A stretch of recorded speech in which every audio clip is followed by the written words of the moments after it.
But I hope that we find out what happened to Tatiana.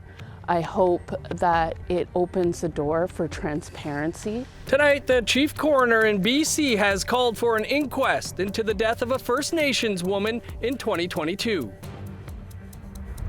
One-on-one kinds of discussions with seniors and other elders and knowledge keepers in the community. And construction is underway for an Indigenous transitional housing development in Thunder Bay.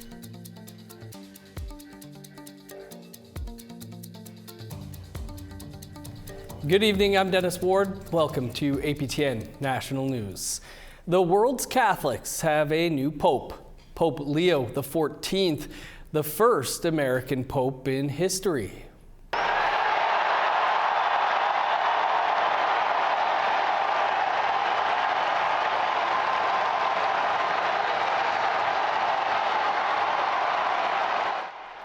The new pontiff was given a rousing welcome from the crowd at St. Peter's Square when he emerged shortly before 7:30 local time. It took 2 days to select the new pope, matching the timeline from the previous two conclaves. Pope Leo XIV is expected to build on Pope Francis's reforms. Closer to home, Pikangikum First Nation in Northern Ontario has declared a state of emergency due to the critical state of water and wastewater infrastructure. Daily water conservation measures have been in place for months to prevent the closure of critical institutions, including the community's only school. In a statement, the First Nation says it has filed a motion in federal court for emergency relief from the Government of Canada. Pikangikum leadership is calling on Canada to uphold the honor of the Crown and address the urgent and immediate needs of the nation, it says is on the brink of humanitarian disaster.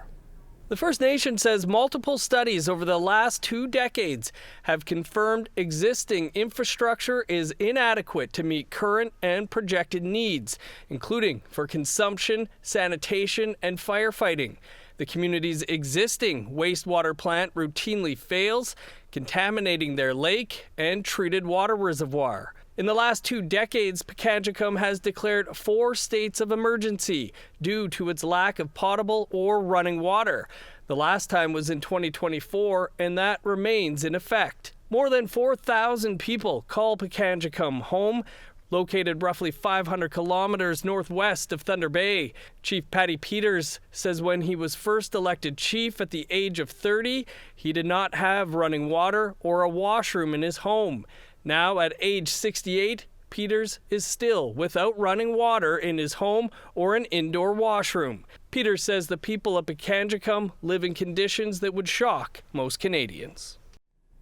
The chief coroner of British Columbia has called for an inquest into the death of a First Nations woman found on a dock in Richmond in 2022.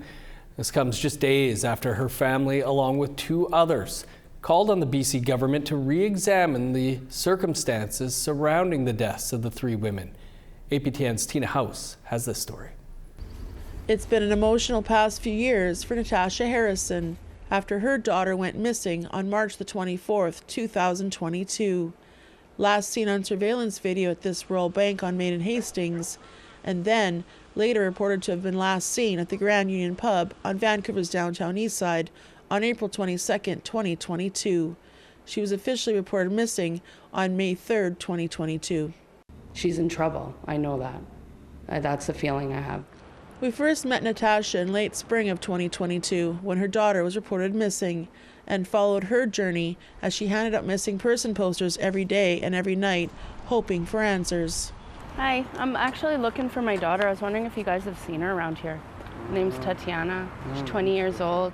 On July 14th, 2022, RCMP in Richmond released this sketch of a woman found deceased on this dry dock yacht and claimed the woman was in her 30s or 40s and 5'5" and 90 pounds, Caucasian female. It wasn't until August the 5th, 2022, Natasha was notified that the woman they found on the yacht was actually her daughter. Harrison says police had her DNA but not tested with the unknown woman, and also the sketch looks nothing like Tatiana, On top of that, Harrison claims, they also got another crucial clue wrong. I don't know how they measured a 5'5". And then to look at, well, no, 5'5", my daughter's 5'1". You're asking a mother the height of her daughter, and I'm telling you, it's 5'1". There's no mistake. I didn't mismeasure my daughter. On National Red Dress Day, Natasha made an emotional plea for a proper investigation into her daughter's death. Now let me talk about my baby. I miss my baby girl.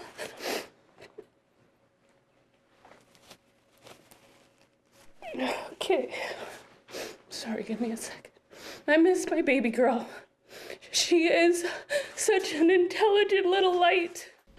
Harrison was joined by Josie August, the aunt of 13-year-old Noello Soup, who was found deceased in this small room rented in the Heatley building by a known sexual predator, and Sheila Poorman, the mother of 24-year-old Chelsea Poorman, whose body was found behind this vacant mansion in an affluent area of Vancouver after last being seen miles away in downtown Vancouver. At this press conference, along with their lawyers Sue Brown and Grand Chief Stuart Phillip of the Union of BC Indian Chiefs, they demanded the BC government open investigations into all 3 deaths. One day later, BC's chief coroner announced they would launch an inquest into the death of Tatiana, but stated the other 2 cases were also being considered. It's challenging because they've all been on this journey together in a lot of ways. They've all been very supportive of one another. And so to see one go to inquest and the other 2 not has left them with a lot of questions that I hope the coroner will resolve in the days or weeks to come. Until now, Natasha has refused to bury her daughter until they did all the testing to find out what happened to her. At first, the coroner said she died of a fentanyl overdose. Then, 6 months later, changed the cause of death to sepsis. And now another pathologist has said there is no evidence of sepsis. I hope that it'll get inquests into Noello Soup and Chelsea Poorman. But I hope that we find out what happened to Tatiana. I hope that it opens the door for transparency. No date has been announced yet as to when the inquest will start, and Harrison is just hoping the truth will be revealed once it's over. Only then, she says, will she be able to finally lay her daughter to rest. Tina House, APTN National News, Vancouver. Construction of an Indigenous youth transitional housing development is well underway in Thunder Bay. The project is being developed by Ontario Aboriginal Housing Services and will be managed by the Thunder Bay Indigenous Friendship Centre and the Métis Nation of Ontario. APTN's Mike McDonald reports. The housing project will support urban Indigenous youth 18 to 29 who are homeless or at risk. It will also help young people with addiction and mental health challenges to become independent. Charlene Baglin, Executive Director of the Thunder Bay Indigenous Friendship Centre, says it's a service that is badly needed. We already receive phone calls from people leaving messages wanting to move in, and they want to make sure their name is, being taken and recorded, and so it's very urgent in the city here. Katie Bordelin, the Friendship Center's Director of Housing, says wraparound services will be provided. We'll be providing 24-hour support, case management support, all the services that the Friendship Center offers, including our justice programs, wellness programs, to support people for transitional housing, to help them, have a safe place to call home, a place to land, and as they progress through our program, they will transition into stage 2, which will be run by Métis Nation of Ontario. Jacqueline Reynard with the Métis Nation of Ontario says residents will be prepared for life outside of the facility, and they will be responsible for determining their own needs. Programs could be personalized. They're going to be whatever they think would be best for their lives. So maybe it could be, they need some budgeting. If they want some budgeting education, maybe they need vehicle maintenance. It's whatever they see would help them achieve their goals. Jean Nawagijik, an elder from Gull Bay First Nation, helped come up with a name for the project, Oshkeak Dibinawang. Oshkeak is Michif for young people, and Dibinawang means in shelter from the wind in the Anishinaabe language. A lot of the programming here is based on a holistic concept of culture, and you see these ladies explaining, each component will have a cultural, spiritual aspects to it, design and everything. At the front of the building, very visible from Junot Avenue, is a drum. It is an area where individuals, participants can come and participate in ceremony, perhaps maybe clean medicines, have one-on-one kinds of discussions with seniors and other elders and knowledge keepers in the community. The Youth Transitional Housing Project is set to be completed by January 2026. Mike McDonald, APTN National News, Thunder Bay. Yukon Liberal Party leader Raj Pal announced Wednesday that he's stepping down as premier and won't seek re-election. Pal says he'll stay on until a new leader is announced.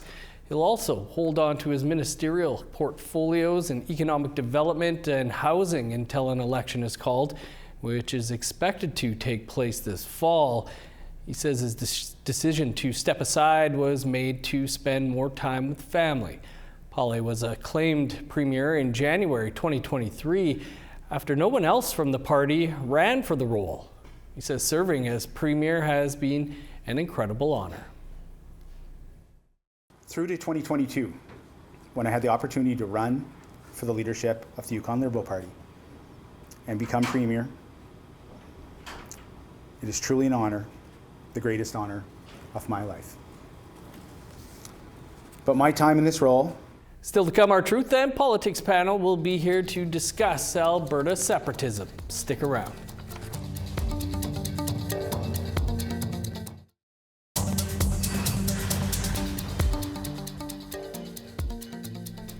Welcome back. Alberta Premier Danielle Smith says she's not the one calling for Alberta to separate, but she's moving ahead with legislation to make it easier.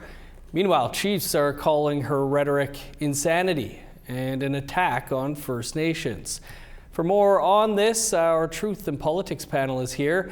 Jennifer Leewitz is the CEO of Pasqua Strategies, and Negon Sinclair is a columnist with the Winnipeg Free Press. Jennifer, Negon, thanks as always for being here. Negon, we'll start with you. And the Premier of Alberta saying this week that this is not what she wants, not a conversation that she wants. She's not in favor of separation, but it's the people who want to say. Your thoughts on what the Premier is saying? Well, she may not want to actually separate, but a vote for separation is absolutely something that is in her best interest because she wants to distract from the scandals that she is mired into involving firing healthcare workers, being mired up and mixed in with the Trump administration. She absolutely wants to distract from this and capitalize on Alberta discontent involving the results from the federal election. She could have shown leadership and stepped up and said, well, a Canadian election is a Canadian election and Confederation is Confederation, but she didn't. What she's interested in doing is gaining political points from what is a dissatisfied Alberta electorate. You cannot write a question in any way, shape, or form that doesn't have a central focus in its core, which is that when you remove Confederation from Alberta, you therefore remove the Crown and all land reverts back to First Nations. You can't just simply do that. And also Canada has to protect Indigenous rights and treaty rights, and Alberta has therefore the obligation to act within the Constitution. The Supreme Court tells them that they have to follow Canadian laws. Even if they wish to separate, they have to follow Canadian laws in which to make that happen. Jennifer, even the party, the United Conservative Party itself, had voted down this kind of talk at their last convention. Again, the Premier says it's not her bringing it up. So why is this being discussed, do you think? I think people are really frustrated from the results of the election, and I think that this is her way of maybe capitalizing on that. And, I saw this post online that said that Danielle Smith had said it's not her job to stoke the flames of separatism and stuff like that, but that's exactly what she's doing. And granted, she's saying, oh, well, it's not me, it's the people. But sometimes in leadership, you have to take those strategic decisions on how to lead and to maybe, decrease the tensions right now. And if they were talking at convention about not bringing this conversation up, then as the leader of that party, it's her job to make sure that doesn't happen. But I think there's a lot of people that are frustrated right now and forgetting that, you know, Danielle Smith is not going to be the premier forever. That is a province that has went conservative to NDP and back and forth. So I don't know if they think that they're going to be in power forever or what the plan is there, especially for separatists that are now like, oh, I want to separate. Well, what does that look like under a potential NDP government in Alberta as well? Like, you don't just get to pick your leader and that's your leader forever. So. Negon, you spoke a bit about this last week, but the chiefs from Treaty 6, 7, and 8 held an emergency meeting this week in Edmonton. They say this rhetoric is insanity and an attack on First Nations. So what do you think about their message? Yeah, it's also illegal.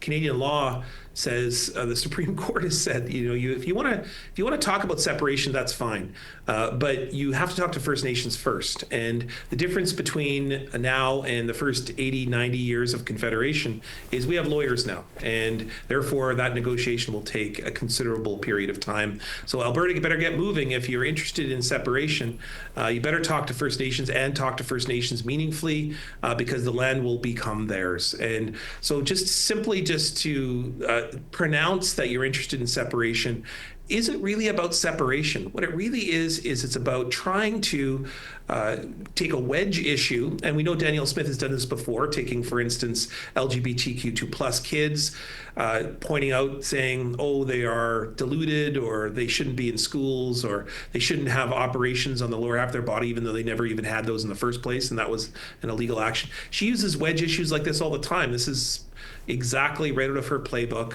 and so we shouldn't be taking this separation discussion all that seriously, because even if there is a referendum, it just will be absolutely illegal, or as the chiefs say, insanity. Jennifer, how do you see this all playing out? I think if the conversation continues, then we're going to see a big fight ensue. You know, the Chiefs are absolutely correct, and people are criticizing them right now, but they're doing what they should be doing, and that is defending not only their citizens, but treaty rights in general. And, you know, some of these chiefs are not new to these fights. You know, Chief Sheldon Sunshine was one of the first out the gate to issue a letter basically saying, like, this is not happening. But that same chief was the one that was saying, you know, last year in committee, talking about our inherent right over water. So this is just another day, another fight for a lot of these chiefs who know that they have to show up and they have to say something.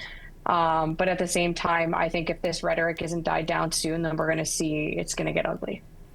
We'll have to leave it there, but we're going to continue the conversation over on the Truth and Politics podcast. Thanks to you both.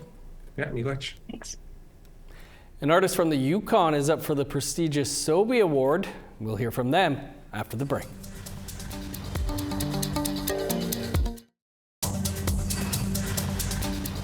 Welcome back. Time now for our photo of the day.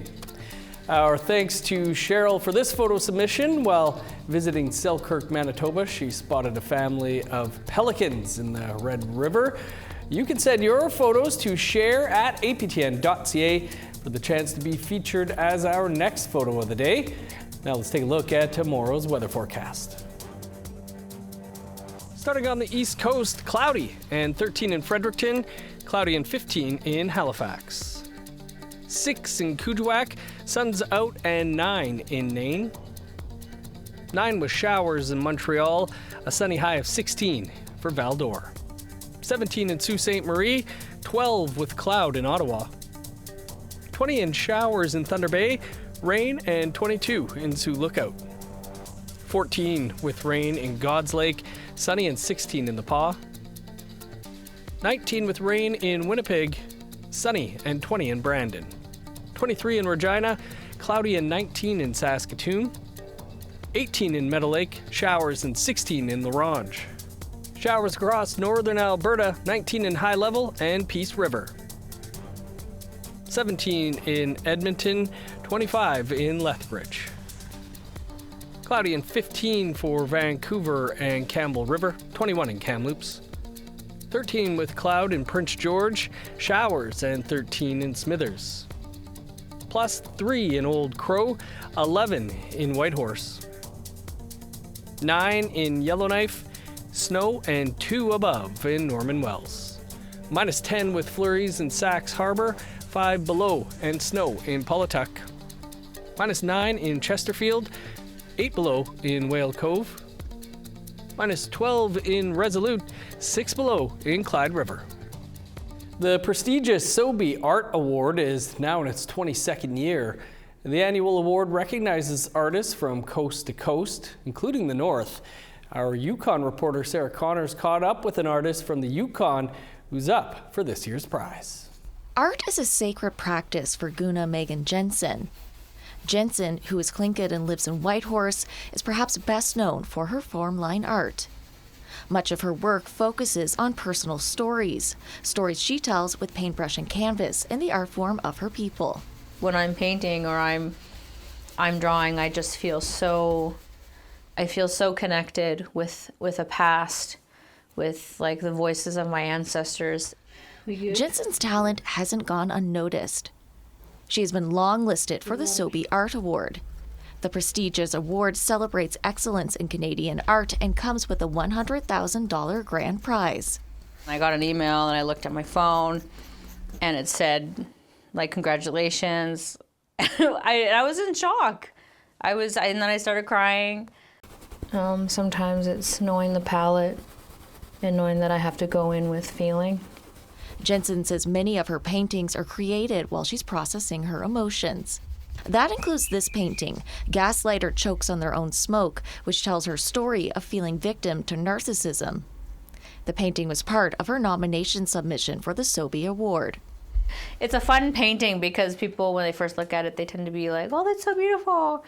And then people that know how to read formline, they're like, oh, that's like pretty violent. Shortlisted artists will be announced next month and will receive $25,000, while remaining longlisted artists will receive $10,000. The winner of the Soie Award will be announced in November during a celebration at the National Gallery of Canada. Jensen says she's thrilled her work is being recognized on a national scale. It's not about the money, or to me anyway, it's just even the recognition is such an honor. Whether she wins the grand prize or not, she simply hopes her work will continue to resonate with everyone who appreciates the stories she chooses to tell. Sarah Connors, APTN National News, Whitehorse. Over to our Ottawa studio now, where Fraser Needham is standing by with a look at tonight's Nation to Nation. Coming up after the news, Ontario Premier Doug Ford's Conservatives are trying to fast-track development around the Ring of Fire with a new omnibus bill. But one Northern NDP MPP says they need to consult with area First Nations before moving any further. Newly elected Prime Minister Mark Carney says he would like to speed up the evaluation process for oil and gas pipelines, while at the same time respecting Indigenous rights. Yukon University professor Ken Coates is here to talk to us about how it might all work. And APTN reporter Leanne Sanders is also here to give us some insight on First Nations' reaction to talk of a referendum on separation in Alberta. All this in just a few minutes on Nation to Nation. Good looking show and tie. Thanks, Fraser. You can catch Nation to Nation right here in less than 90 seconds from now. It's all the news we could fit into your Thursday edition of the APTN National News. For more, you can visit our website, aptnnews.ca. And Creason will be here tomorrow at 1 p.m. Eastern Time with your first look at Friday's news. I'm Dennis Ward, Marcy McGuitch. Thanks for being with us. Have a great night.